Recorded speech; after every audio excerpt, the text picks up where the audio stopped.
కొన్ని వందల శవాలు, అస్థిపంజరాలు, మస్తిష్కాలు. అందరూ మహిళలే. ఒక్కటే స్థలం, ధర్మస్థలం. 19 సంవత్సరాలు. ఇప్పుడెందుకు కేసు బయటకొచ్చింది? ఎవరు చెప్పారు? చేసింది ఒకరే, చేయించింది ఎవరు? ఇలాంటి విషయాలు ఈ స్టోరీలో తెలుసుకుందాం. అసలు ధర్మస్థలంలో ఏం జరుగుతోంది? ఆ కేసులో మిస్టరీ ఏంటి? Watch the story. కర్ణాటకలోని ప్రముఖ క్షేత్రమైన ధర్మస్థల ఇటీవల వార్తల్లో నిలిచింది. 2 దశాబ్దాల్లో అక్కడ అనేక మంది మహిళలు, యువతులు హత్యకు గురయ్యారని, వారి మృతదేహాలను తానే పూడ్చిపెట్టానని ఓ విశ్రాంత ఉద్యోగి, అంటే శానిటరీ ఉద్యోగి, ఇటీవల పోలీసులకు ఫిర్యాదు చేయడం సంచలనం రేపింది. అవన్నీ అనుమానాస్పద రీతిలో అదృశ్యమైన వారివని, లైంగిక దాడులకు గురై చనిపోయినట్లు అనుమానాలున్నట్లు పేర్కొనడం అందరినీ ఉలిక్కి పడేలా చేసింది. దక్షిణ కన్నడ జిల్లాలో ధర్మస్థలంలో ఓ ప్రముఖ క్షేత్రం ఉంది. స్థానికులే కాకుండా పొరుగు రాష్ట్రాల నుంచి ఇక్కడికి భారీగా వస్తుంటారు. గతంలో అక్కడ పనిచేసి వెళ్లిపోయిన ఓ పారిశుధ్య కార్మికుడు సంబంధిత ఆరోపణలపై జూలై 3న దక్షిణ కన్నడ పోలీసులకు ఫిర్యాదు చేయడం సంచలనం రేపింది. అనేక మృతదేహాలను తానే ఖననం చేశానని, తనకు ప్రాణహాని ఉందని, రక్షణ కావాలని అందులో పేర్కొన్నాడు. మంగళూరు పోలీసులు కేసు నమోదు చేశారు. ధర్మస్థలలో 1995 నుంచి 2014 వరకు మధ్య కాలంలో పనిచేశానని, అనేక మంది బాధితుల మృతదేహాలను ఖననం చేశానని ఆ ప్రజావేగు వివరించాడు. బాధితుల్లో మహిళలు, మైనర్ బాలికలు ఉన్నారని, వారిపై హింస, లైంగిక దాడి జరిగిన ఆనవాళ్లు కనిపించాయని పేర్కొన్నాడు.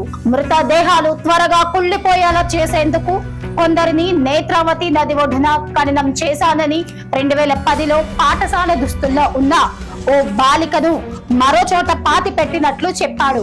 ఇలా అనేక మృతదేహాలను ఇలాగే దహనం చేసినట్లుగా చెప్పడం గమనార్హం. అయితే ఆ శానిటరీ వర్కర్ ఇప్పుడెందుకు నిజాన్ని చెప్పవలసి వచ్చింది? ఒక్కసారి చూద్దాం. ఓసారి తన కుటుంబానికి చెందిన ఓ మైనర్ బాలికను పై అధికారులు లైంగికంగా వేధించారని, దాంతో ధర్మస్థల నుంచి 2014లో పారిపోయినట్లు పారిశుధ్య కార్మికుడు చెప్పినట్లు సమాచారం. ఇన్నేళ్ల పాటు అజ్ఞాతంలో ఉన్నప్పటికీ ఆ అపరాధ భావం వెంటాడుతూనే ఉందని, దీంతో బాధితులకు న్యాయం చేయాలన్న సంకల్పంతో ప్రాణాలను పణంగా పెట్టి మళ్లీ బాహ్య ప్రపంచంలోకి వచ్చినట్లు చెప్పాడు ఆ ప్రజావేగు. జూలై 11న బెల్గంగడి న్యాయస్థానం ముందు హాజరై వాంగ్మూలమిచ్చాడు. గతంలో పాతిపెట్టిన ఓ మృతదేహాన్ని తవ్వి అస్థి పంజర అవశేషాలతో సహా సంబంధిత ఫోటోలను ఆధారాలుగా అందించినట్టు తెలుస్తోంది. కొందరి పేర్లను అందులో పేర్కొన్న అతడు ఆ హత్యలకు కారణం వారేనని ఆరోపించినట్లు సమాచారం. అక్కడ దొరికిన సంచలన వీడియో ఏంటి? ఆ వీడియో రహస్యమేంటి? ఒక్కసారి చూద్దాం. ఆ క్రమంలోనే అక్కడ వరుస హత్యకులు కారకులు ఎవరు అని ప్రశ్నిస్తూ ఓ యూట్యూబర్ చేసిన వీడియో ఈ వ్యవహారానికి మరింత ఆజ్యం పోసింది. మాజీ పారిశుధ్య కార్మికుడు చెప్పినటువంటి వివరాల ఆధారంగా కృత్రిమ మేధా సాయంతో ఆ వీడియో రూపొందించాడు. దీన్ని తీవ్రంగా పరిగణించినటువంటి దక్షిణ కన్నడ పోలీసులు అసత్య వార్తలు వ్యాప్తి చేస్తున్నారనే అభియోగాలపై ఆ యూట్యూబర్ పై కేసు నమోదు కూడా చేశారు. అయితే అప్పటికే ఆ వీడియోకు 50 లక్షలకు పైగా వ్యూస్ రావడం గమనార్హం. అయితే సిట్ కోసం సీఎం పై పలు ఆందోళనకారులు ఈ విషయంపై ఒత్తిడి తీసుకువస్తున్నారా? ఈ కేసులో ఎందుకు జాప్యం జరుగుతోంది? మరి ఈ కేసు విచారణ సరైన రీతిలో జరగడం లేదని, దర్యాప్తులో పోలీసులు అలసత్వం వహిస్తున్నారని పలు న్యాయవాద బృందాలు ఆందోళన వ్యక్తం చేశాయి. అయితే ట్రయల్ కోర్టులో సాక్షి ఆధారాలు సమర్పించారని, వాటి ఆధారంగా దర్యాప్తు చేయవచ్చన్నారు. మరి దీనిపై ప్రత్యేక దర్యాప్తు బృందాన్ని, అంటే సిట్ ని ఏర్పాటు చేయాలని కోరుతూ సుప్రీంకోర్టు విశ్రాంత న్యాయమూర్తి జస్టిస్ వి గోపాల గౌడ నేతృత్వంలో బృందం సీఎం సిద్ధరామయ్యను కలిసి విజ్ఞప్తి చేసింది.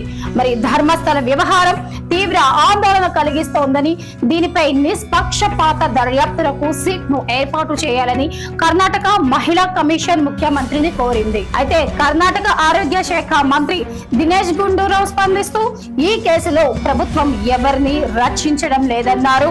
దీన్ని సంచలనం చేయాలనుకోవడం లేదని, అయినప్పటికీ కూడా వాస్తవాలు బయటకి రావాలని కోరుకుంటున్నామని చెప్పారు. సాక్షి చెప్పిన విషయాలు షాక్ కు గురి చేశాయని, ఆయన చెప్పేది నిజమైతే తీవ్ర పరిణామాలు ఉంటాయన్నారు. అయితే ఆధారాలు లభ్యమైతే ఖచ్చితంగా చర్యలు తీసుకుంటామని చెప్పారు. మిస్టరీగా పలు కేసులు కూడా ఉన్నాయి. అవేంటో ఇప్పుడు ఒకసారి చూద్దాం. 2003లో స్నేహితులతో కలిసి ధర్మస్థలకు వెళ్లిన MBBS విద్యార్థిని అనన్య భట్ కనిపించకుండా పోయింది. ధర్మస్థల అంశం ఇటీవల తెరపైకి రావడంతో తన కుమార్తె మిస్సింగ్ కేసును దర్యాప్తు చేయాలని కోరుతూ తల్లి సుజాత భట్ దక్షిణ కన్నడ పోలీసులకు ఫిర్యాదు చేశారు. అయితే అప్పట్లో ఫిర్యాదు చేస్తే పోలీసులు పట్టించుకోలేదని, తనను బెదిరించి పంపించారని ఆవేదన వ్యక్తం చేశారు.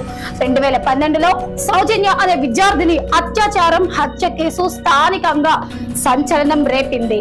మరి ఈ కేసులో నిందితులకు శిక్ష పడాలని కోరుతూ పౌర సంఘాలు, ఆమె కుటుంబ సభ్యులు, విద్యార్థి సంఘాలు కొంతకాలంగా ఆందోళనలను ఉధృతం చేశాయి. మరి ఈ కేసులో సిట్ దూకుడు పెంచి మరి ఆ దోషులను కనిపెడతారా లేదా అనే విషయం పక్కన పెడితే, అక్కడ చనిపోయిన వాళ్ళందరి వయసు కూడా 22 సంవత్సరాలు కన్నా తక్కువగా ఉన్నట్లు తెలిస్తే ఫలితాలు మరింత స్పష్టంగా వస్తాయని ఫోరెన్సిక్ నిపుణులు చెప్తున్నారు. తవ్వకాలు జరిపిన 6 చోట్ల కొన్ని శవాలు లభ్యమయ్యాయని అయితే ఇప్పటికే సిట్ అధికారులు ప్రకటించారు. కొన్ని ప్రదేశాల్లో అంటే శానిటరీ వర్కర్ చూపిన పాయింట్లలో తవ్వకాలు జరిపిన ఫలితం కనిపించలేదు. దానితో తవ్వకాలు ఆపేద్దాం అనుకున్న సమయంలోనే 2 రోజుల క్రితం ఫిర్యాదుదారుడు చూపించినటువంటి ప్రదేశంలో తవ్వకాలు జరిపారు. దానితో అక్కడ చీరతో ఉరివేసుకొని కనిపించిన ఆడ అస్థి పంజరం దొరికింది. ఆ అస్థి పంజరం సంవత్సరంన్నర క్రితం సూసైడ్ చేసుకున్న వ్యక్తిది అని నిరూపణ అయింది. అయితే అతను చెప్పిన దాని ప్రకారం చూసుకున్నట్లయితే నేరాలన్నీ రుజువైతే దోషులు ఎవరు అనేది కర్ణాటక గవర్నమెంట్ కనిపెడుతుందా? కనిపెట్టినా కానీ సరైనటువంటి శిక్ష పడుతుందా? ఇందులో ఎవరి హస్తం ఉంది? దొరికిన వాళ్ళు పెద్ద నాయకులు అయితే వారిని ఈ గవర్నమెంట్ శిక్షిస్తుందా లేదా వారికి అండగా నిలుస్తుందా అని అనేక ప్రశ్నలు అక్కడ ఉన్న స్థానికుల్లో ఉన్నాయి. అన్నిటికీ సమాధానాలు రావాలంటే తవ్వకాలు పూర్తి అయ్యే వరకు వేచి చూడాల్సిందే.